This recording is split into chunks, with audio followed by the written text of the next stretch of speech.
Then, when feeling carnal painful, when feeling non-carnal painful, that is non-carnal painful feeling. I feel non-carnal painful feeling. So, when feeling carnal, neither painful nor pleasant feeling, what is the neither pleasant or no unpleasant carnal feeling? That is called, sometimes we call it neutral feeling. And neutral feeling is even more difficult to deal with because it is just we are in a plateau. Nothing significant. It is very easy to understand carnal, neither pleasant nor unpleasant feeling, because we are sort of we lose interest in something. In ordinary life, when people do a job and they don't get any promotion, every day is so monotonous and keep doing it again and again and again, they get tired of it, and this is not fulfilling. There's no, that is where they have this neither pleasant nor unpleasant carnal feeling. Just indifference. That's a better term, indifference. Indifferent to everything. I don't care. So they can be simply complacent. No any enthusiasm. That we understand. But what is neither pleasant nor unpleasant non-carnal feeling? Non-carnal, neither pleasant nor unpleasant feeling.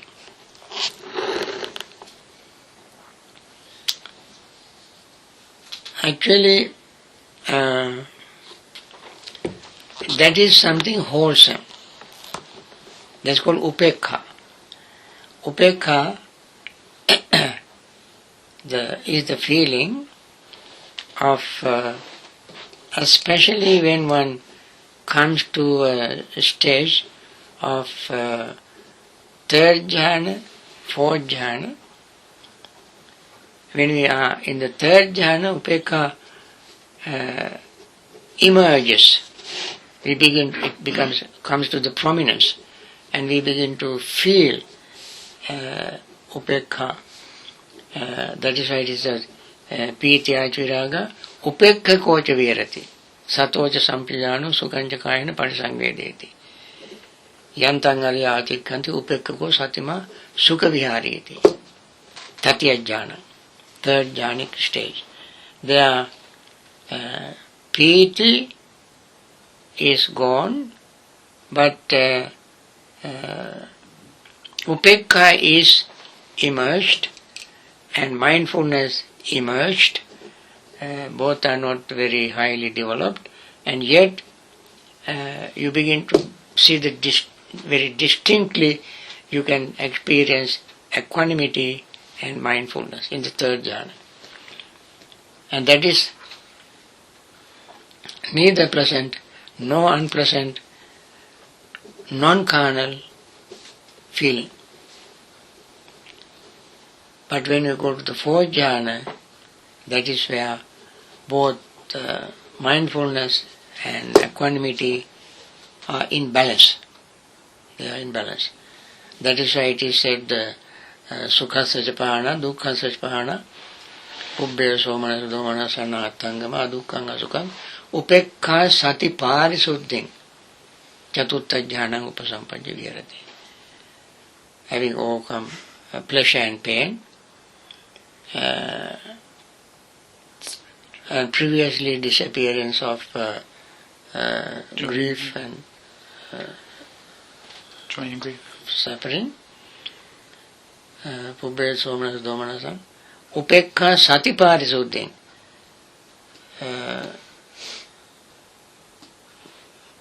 purified mindfulness and equanimity.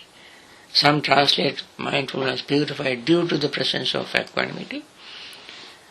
But mindfulness is developing all along from the beginning.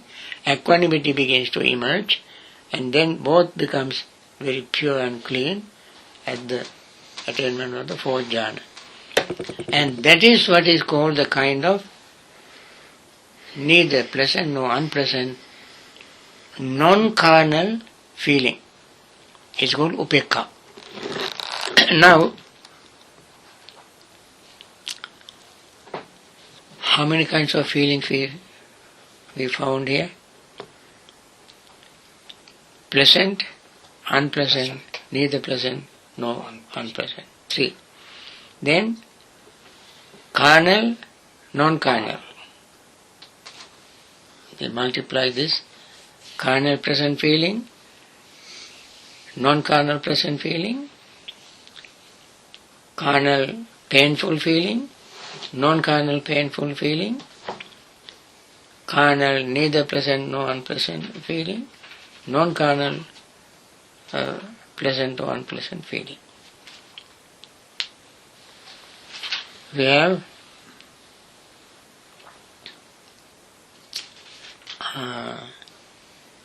how many?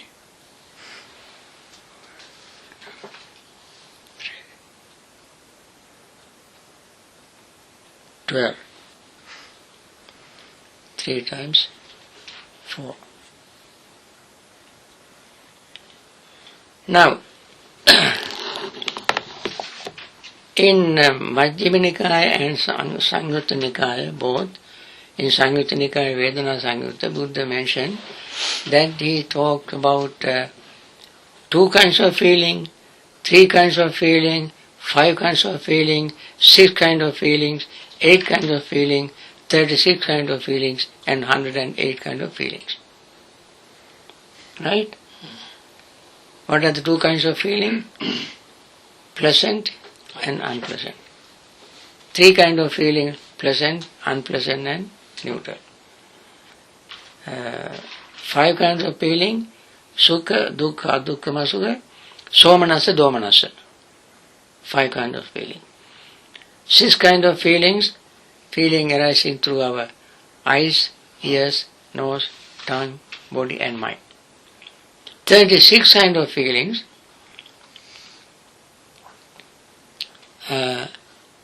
eyes, 6 in Chakra Sutta you see 36 kinds. Eyes have 6 kinds of feelings, ears have 6 kinds, nose have 6 kinds, and so forth. When you come to the 6 senses, we have 36 kinds of feelings. And then how can that be 108? You multiply by 3. Past, present, future. 36 times 3, 108 kinds of feeling. And then explanation is given in Samyutta Nikaya. Majjhima Nikaya, only the number is mentioned. Samyutta Nikaya, Vedana Samyutta, they are very clearly mentioned. Now, each feeling, according to Samyutta Nikaya, has a higher degree. Pleasant feeling, better pleasant feeling, and the best pleasant feeling, like that, of 3 degrees.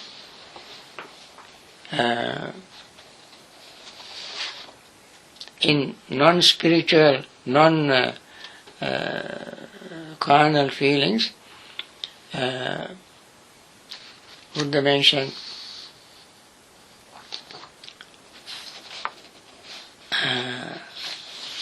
Katamati bhikkhave niramisa tarang sukham yanko bhikkhave khina savasya bhikkhuno raga chitta vimuttam paccavekkato dosa chitta vimukkato paccavekkato moha chitta vimuttam paccavekkato uppajjati sukhang somanasang idang uchati bhikkhave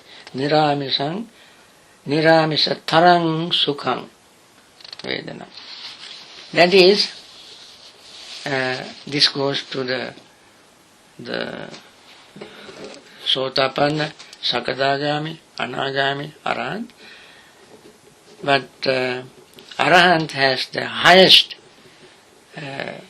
non-carnal pleasant feeling, because he knows that greed is disappeared, hatred disappeared, confusion disappeared.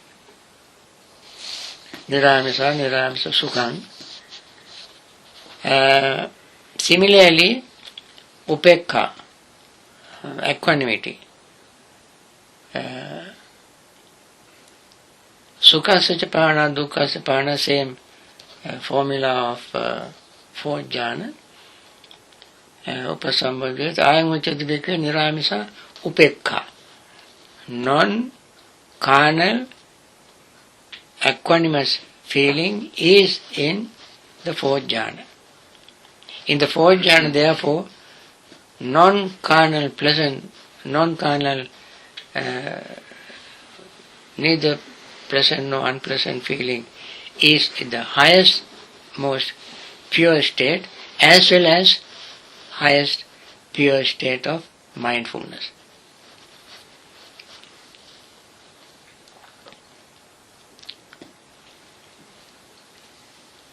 Okay. These are the feelings, and this is how we use the feelings for our meditation practice. That means we become aware of them as they arise, and we become aware of as they pass away, and when new feeling arises, we become aware of them and become mindful of their passing away. All the Dhammas converge in the feeling, because all the Dhammas means wholesome, unwholesome, all the Dhammas converge in feelings, because that is where greed, hatred and delusion can arise. For instance,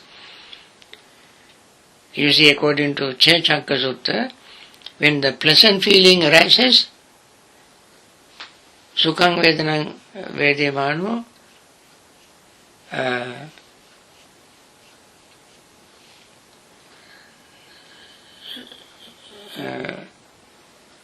what is the passage?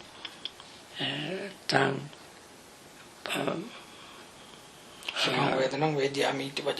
That is here. But there, Sukhang Vedanang Vedya Mano, I don't remember the passage. Pamujjati, Abhinandati, Abhivadati, Ajjosaya Tittati. When pleasant feeling arises, Pamujjati, Abhinandati, Ajjosaya Tittati. The person will sink into that feeling, grab that feeling, stay with the feeling, encourage that feeling, cling to that feeling. Therefore, there is underlying tendency of greed. Underlying tendency of greed. When unpleasant feeling arises, the person will try to reject it, depress it, disappoint with it, and dukkhang apajjati, come to experience pain, dukkha. And then hatred is the underlying tendency when unpleasant feeling arises. Then when neither pleasant nor unpleasant feeling arises, sammohang apajjati. The person gets confused. So we can see greed, hatred and delusion in the feeling. When pleasant feeling arises, greed arises as underlying tendency. When unpleasant feeling arises, hatred can arise as underlying tendency. And when neither pleasant nor unpleasant feeling arises, confusion can arise as underlying tendency. So, what are the underlying tendency? Asava. Asava is unwholesome dhamma.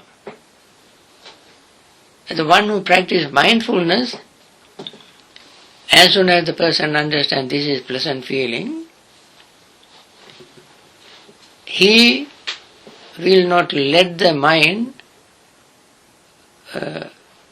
arouse greed for the unpleasant feeling. He recognizes the greed as underlying tendency of unpleasant feeling. Then arises what? Non-greed in his mind.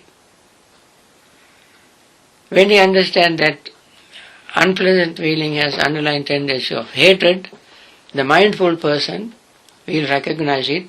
This is unpleasant feeling. I should not let hatred or anger arise as underlying tendency. So he develops what? Metta, loving friendliness. When he sees neither pleasant nor unpleasant feeling, and then confusion arises as underlying tendency, then he arouses what? His wisdom. So, Sabbe Dhamma means all the Dhammas, wholesome Dhammas and unwholesome Dhammas converge in the feelings.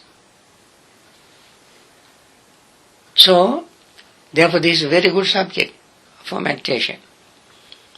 And to recognize these tendencies and overcome them. Without overcoming these three, greed, hatred and delusion, our practice will not become successful. So, it is very easy for us to see this underlying tendency of these three kinds of feelings, whether it is past, present, future, internal or external. We can recognize them and then be mindful to overcome them. So the Buddha concludes this section saying, in this way he dwells contemplating feeling in the feeling internally. Now, contemplating in the feeling internally or contemplating feeling in the externally, or he dwells contemplating feelings in feelings both internally and externally, or else he dwells contemplating in feelings their nature of rising, or he dwells contemplating feelings their nature of vanishing, and he dwells contemplating feelings their nature of both rising and falling. Now let us stop here. Feelings, rising and falling, he contemplates. This rising and falling, he contemplates on the rising phenomenon, falling phenomenon, and rising falling phenomenon. The meaning, while we are experiencing the feeling and particular feeling, while we are experiencing, in that experience we can see the arising of feeling, passing away of feeling, and in between, duration. During the period of duration of the feeling, also there is rising and falling going on very quickly. The feeling is not some kind of solid experience. It is the experience changing momentarily. Every fraction of a second, feeling changes. But it has, we feel it beginning, we feel it passing away. In between, we also feel there are quick changes. And this is what is called becoming aware of rising and falling. becoming aware of rising, becoming aware of falling, and becoming aware of rising and falling means in between rising and falling phenomenon. It's very quick. To understand and to develop and to become aware of that, we have to pay total, mindful, undistorted attention, unconfused attention. If we mix up with the words, concepts, ideas and so forth and so on, we muddle our experience, feelings, muddle up with all these, mixed up with all these things, we cannot find out this very subtle, minute changes. So, feeling internally, that means we understand the nature of feeling in ourselves. Once we understood the nature of feeling in ourselves, that is the same nature other people's feeling also have. Other individuals, other living beings also go through the same process. That is how we inferentially, we know externally that the whole universe, entire world, all living beings' feelings are exactly like my feeling. What does it give us? What does it teach us? It teaches us to be very much concerned, very much develop compassion, develop our metta, develop our equanimity, develop our appreciative joy, these 4 Brahma Viharas. To develop 4 Brahma Viharas, we have to be very mindful of our own feelings. And therefore this is a very good subject for meditation. People who don't think, don't have mindfulness of feelings, they are the ones who commit all kind of atrocities, hurt others, insult others, use abusive language, and all kind of things they do, because they don't compare themselves with us. Attanang upamang kattva na haneya naghate, Buddha said. Referring to this, that means you must understand your own feeling first, know it exactly as it is, and then you think other person also feels this way. Other person's feeling will be hurt. So that is how we compare. This is a kind of comparison. We compare ourselves with others in other different ways. Our achievement, our success, our appearance, our strength, our money and this and that. But that is a negative comparison. This is a positive comparison. When we positively compare, we grow spiritually, we grow to be very considerate. That is why Buddha said in Anguttara Nikaya, when one protects oneself, protects others. When one protects others, he protects himself. So this is one factor of mindfulness, very important factor of mindfulness. Then he dwells contemplating in feelings, their nature of vanishing, or dwelling the nature of arising and vanishing, or else mindfulness that there is feeling is simply established in him to the extent necessary for their knowledge and mindfulness. Atti vedanati vapanasa sati pachupattrita hoti yavadeva jnanamattaya patisatimattaya anisitoja viharati. This passage is very important. The mindful meditator becomes aware of the fact that feeling is there for me to gain knowledge and insight, not to cling to it. Anissitocha viharati. We don't cling to the feeling, no matter how pleasant, how beautiful, how peaceful feeling is. We don't let the mind cling to it, but understand this feeling is there for me to gain knowledge. Knowledge of what?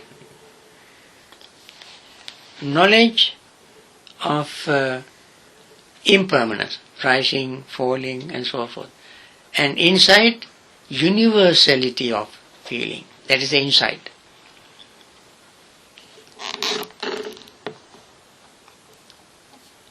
And he dwells independent, not clinging to anything in the world. Here in the world means in the mind and body, in this body. So independent, anissitocha viharati. There is a sutta in Majjhima Nikaya, I think, and also Samyutta, Nissitancha chalati, Anissitang ne chalati. So anissita means, anissitocha viharati, means staying independent. Dependence is unsteady. Depending is unsteady. Independence is steady. That means when you lean something against something, then we are not steady. Normally we depend on somebody for our steadiness, for our security, our safety. But that is not real safety, because when you lean against something, if that falls, you also falls with that. If you learn to stand on your own feet, you are steady.